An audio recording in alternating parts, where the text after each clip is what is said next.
Hi everyone, welcome to Harsha trainings. ఈ వీడియోలో మనం సెంట్రల్ గవర్నమెంట్ నుండి కానిస్టేబుల్ ఉద్యోగాలకు సంబంధించి ఒక భారీ నోటిఫికేషన్ అయితే జారీ అయింది. ఈ వీడియోలో మనం స్టెప్ బై స్టెప్ నీట్గా ఎక్స్ప్లెయిన్ చేస్తాను. ముందుగా మన ఛానల్ని ఎవరైనా సబ్స్క్రైబ్ చేయకపోతే ప్లీజ్ సబ్స్క్రైబ్ చేయండి, లైక్ చేయండి, మీ ఫ్రెండ్స్కి ఫార్వర్డ్ చేయండి. ఈ కానిస్టేబుల్ ఉద్యోగాలకి క్వాలిఫికేషన్ వచ్చేసరికి 12th క్లాస్ అండి. అంటే ఇంటర్మీడియట్ కంప్లీట్ అయ్యి ఉంటే రెండు రాష్ట్రాల అభ్యర్థులు Telangana, Andhra Pradesh both male and female members ఈ ఉద్యోగాలకైతే అప్లై చేసుకోవచ్చు అండి.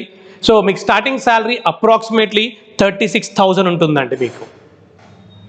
ఓకే, ఈ నోటిఫికేషన్ సంబంధించిన డీటెయిల్స్ అన్ని స్టెప్ బై స్టెప్ క్లియర్గా ఎక్స్ప్లెయిన్ చేస్తాను.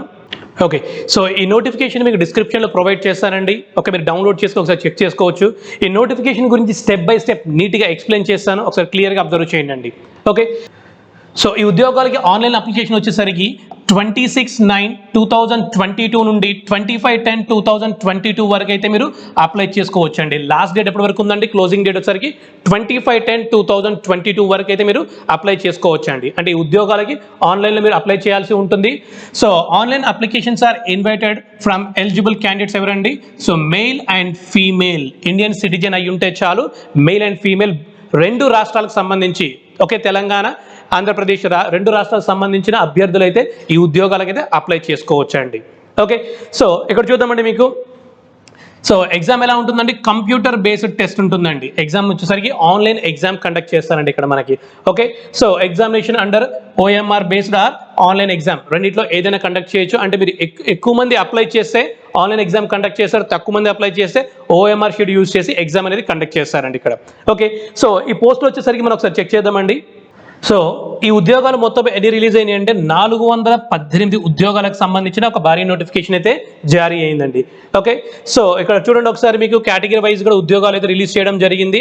ఓకే, జనరల్ వాళ్ళకి వచ్చేసరికి 40 ఉద్యోగాలు, డైరెక్ట్ మెయిల్ అండి. ఓకే, మెయిల్ మెంబర్స్కి వచ్చేసరికి జనరల్ వచ్చేసరికి 40 ఉద్యోగాలు, SC వాళ్ళకి 13, ST వాళ్ళకి 7 ఉద్యోగాలు, OBCకి 25 ఉద్యోగాలు, EWS వాళ్ళకి 9 ఉద్యోగాలండి. ఓకే, మెయిల్ మెంబర్స్కి వచ్చేసరికి 94 ఉద్యోగాలు. అదేవిధంగా ఫీమేల్ మెంబర్స్కి వచ్చేసరికి జనరల్ వచ్చేసరికి 6 ఉద్యోగాలు, SC వాళ్ళకి 1 ఉద్యోగం, ST వాళ్ళకు 0 అండి, OBC వాళ్ళకి 2 ఉద్యోగాలు, EWS వాళ్ళకి 1 ఉద్యోగం.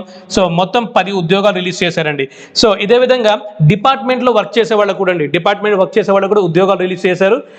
జనరల్ వాళ్ళకైతే 11 ఉద్యోగాలు, అండ్ SC వాళ్ళకి 2 ఉద్యోగాలు, ST వాళ్ళకి 1, అండ్ OBCకి 4, EWS ఏం లేవండి. మొత్తం 18 ఉద్యోగాలు అయితే రిలీజ్ చేశారండి.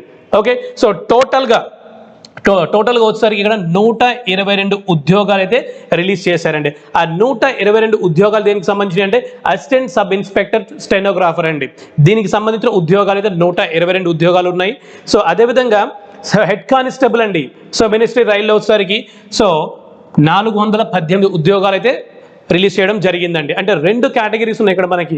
అసిస్టెంట్ సబ్ ఇన్స్పెక్టర్ స్టెనోగ్రాఫర్ ఉంది. దానికి సంబంధించిన ఉద్యోగాలు 122.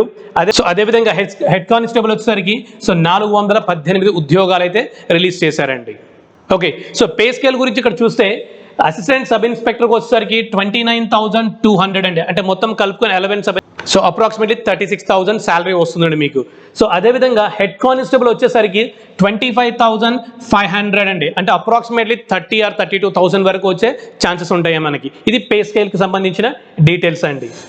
ఓకే, మీరు ఆన్లైన్ వెబ్సైట్ వచ్చేసరికి ఇక్కడ www.cisfrectt.in అండి. ఇది ఆన్లైన్ వెబ్సైట్ అండి. ఈ పోర్టల్లో లాగిన్ అవ్వండి. లాగిన్ అయిన తర్వాత మీరు ఆన్లైన్ అప్లికేషన్ అనేది ఇక్కడ ఆన్లైన్ మోడ్లో మనం చేయాల్సి ఉంటుందండి. ఓకే, ఎలిజిబిలిటీ క్రైటీరియా వచ్చేసరికి ఇక్కడ చూడండి, క్లియర్గా మెన్షన్ చేస్తారండి. Education qualification, the candidate must have intermediate or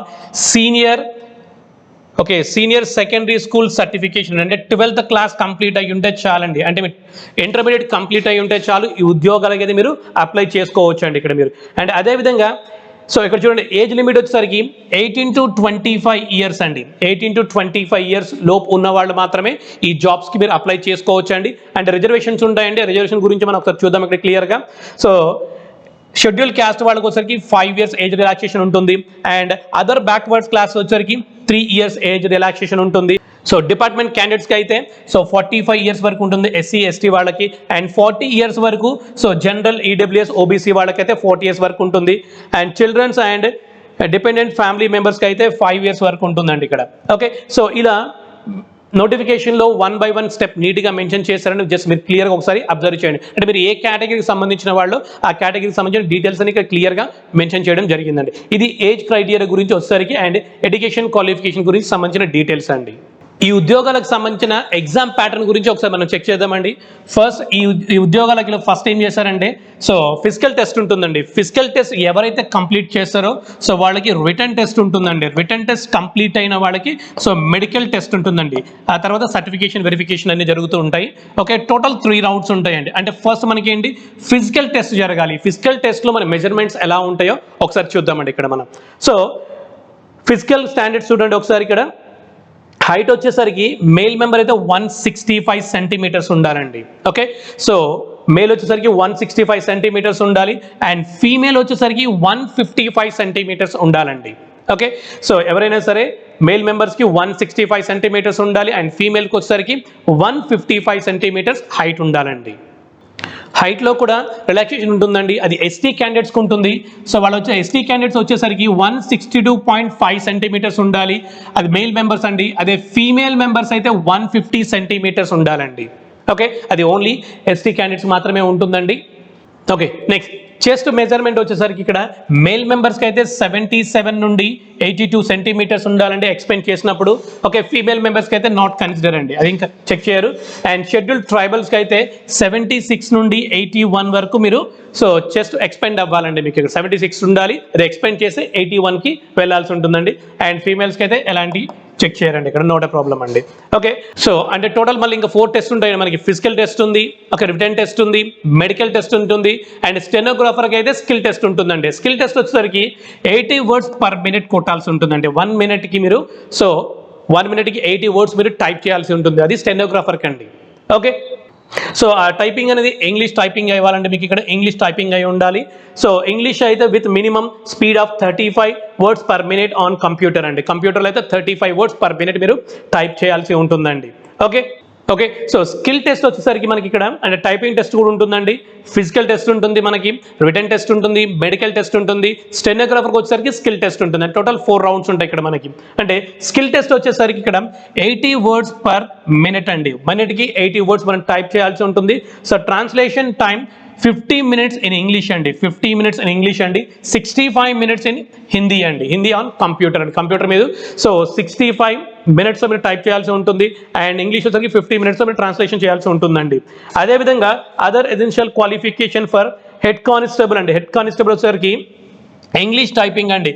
so the minimum speed of 35 words per minute ఉండాలండి. అదే హిందీకి అయితే 30 words per minute ఉండాలండి. ఓకే, ఇది టైపింగ్ స్కిల్స్కి సంబంధించిన డీటెయిల్స్ అయితే ఇవ్వడం జరిగింది. ఓకే, సో మీరు నోటిఫికేషన్ క్లియర్గా అబ్జర్వ్ చేస్తే ఇక్కడ మెడికల్ స్టాండర్డ్స్ గురించి డీటెయిల్స్ ఇచ్చారు మనకి. అదేవిధంగా టాటూస్ ఉండకూడదండి. సో టాటూస్ అనేది ఉంటే డెఫినెట్లీగా ఈ జాబ్స్కి తీసుకోరు. అండ్ బట్ కొన్ని ప్లేసెస్లో మాత్రమే ఇచ్చారంటే టాటూ లొకేషన్స్ అనేవి ఈ ప్లేసెస్లో ఉన్నప్పుడు మాత్రమే అవి చిన్న టాటూస్ అయితే మాత్రమే కన్సిడర్ అయితే మాత్రం ఉంటాయండి. అదర్వైజ్ టాటూస్ ఉంటే మాత్రం మిమ్మల్ని ఈ జాబ్స్కి ఎలిజిబిలిటీ కాదండి మీరు ఇక్కడ. అంటే కొన్ని లొకేషన్స్ ఇచ్చారు మనకి, ఆ లొకేషన్లో మాత్రమే ఉండాలి. And that to okay, so అవి చిన్న టాటూస్ అయ్యి ఉండాలండి మీకు అక్కడ. The must be less then 1/4 of the particular part అండి. Okay, so elbow or hand అండి. సో ఇలా ఉన్నప్పుడు మాత్రమే మీకు సో 1/4 సైజ్ ఉంటే మాత్రమే కన్సిడర్ చేస్తారు, అదర్వైజ్ మీకు టాటూస్ ఉంటే కన్సిడర్ చేయరండి. ఇంకా ఐ సైట్ వచ్చేసరికి 6/6 ఉండాలి అండ్ 6/9 ఉండాలండి ఇక్కడ. ఓకే, సో బెటర్ ఐ వచ్చేసరికి 6/6 ఉంటుంది, వరుస ఐ వచ్చేసరికి 6/9 ఉంటుందండి. ఇది ఐ సైట్కి సంబంధించిన డీటెయిల్స్ అండి. సో ఆల్రెడీ ఎలిజిబిలిటీ క్రైటీరియా మీకు గురించి తెలుసా అండి. ఇంకా ఓకే, ఈ పోస్ట్కి ఎలా అప్లై చేస్తే ఒకసారి చూద్దామండి ఇక్కడ మనం. సో ఆల్రెడీ మీకు ఇందాక సైట్ చెప్పిన ఆ సైట్లోకి లాగిన్ అవ్వండి. సో లాగిన్ అయిన తర్వాత name of the state, okay, మీరు డిఫరెంట్ స్టేట్స్ అయితే ఇక్కడ ఇవ్వడం జరిగింది. సో మీరు ఏ స్టేట్కి సంబంధించిన వాళ్ళు ఆ స్టేట్లో మీరు అప్లై చేసుకోవచ్చు అండి, ఏ స్టేట్ పైన అప్లై చేయొచ్చండి. సో ఈ జాబ్స్కి అప్లికేషన్ ఫీ వచ్చేసరికి so fee payable 100 rupees. Okay, 100 rupees మాత్రమే పే చేయాల్సి ఉంటుందండి. అండ్ అదేవిధంగా SC ST వాళ్ళకైతే ఎలాంటి ఫీ పే చేయాల్సిన అవసరం లేదండి. ఓకే, సో జనరల్ వాళ్ళు, ఓబీసీ వాళ్ళు వీళ్ళు మాత్రమే 100 rupees పే చేయాలి. రిమైనింగ్ వాళ్ళు ఎవరైనా ఎగ్జామ్ ఫీ పే చేయాల్సిన అవసరం లేదండి. ఓకే, సో నెక్స్ట్ పాయింట్ వచ్చేసరికి రిక్రూట్మెంట్ ప్రాసెస్ అండి. ఆల్రెడీ మీకు చెప్పాను నేను.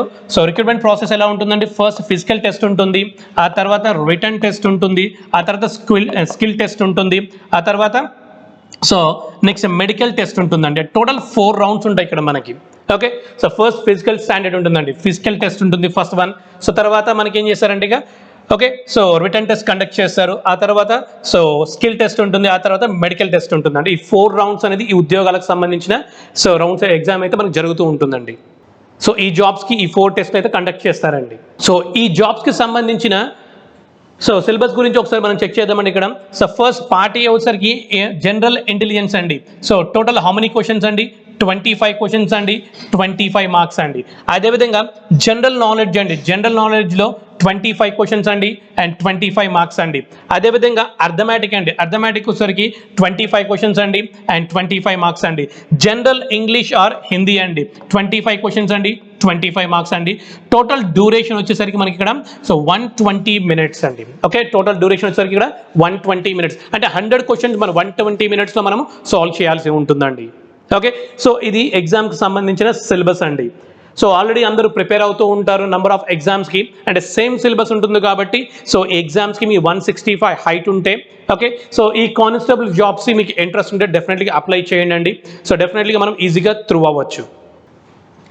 ఓకే, సో ఈ ఉద్యోగాలకు సంబంధించిన డీటెయిల్స్ అన్ని క్లియర్గా 1 by 1 ఎక్స్ప్లెయిన్ చేశానండి. మీకు లాస్ట్ డేట్ వచ్చేసరికి 25/10/2022 అండి. ఓకే, ఈ ఉద్యోగాలకు సంబంధించిన ఎలాంటి డౌట్స్ ఉంటే కామెంట్ బాక్స్లో కామెంట్ చేయండి, డెఫినెట్గా మీకు రిప్లై ఇస్తానండి.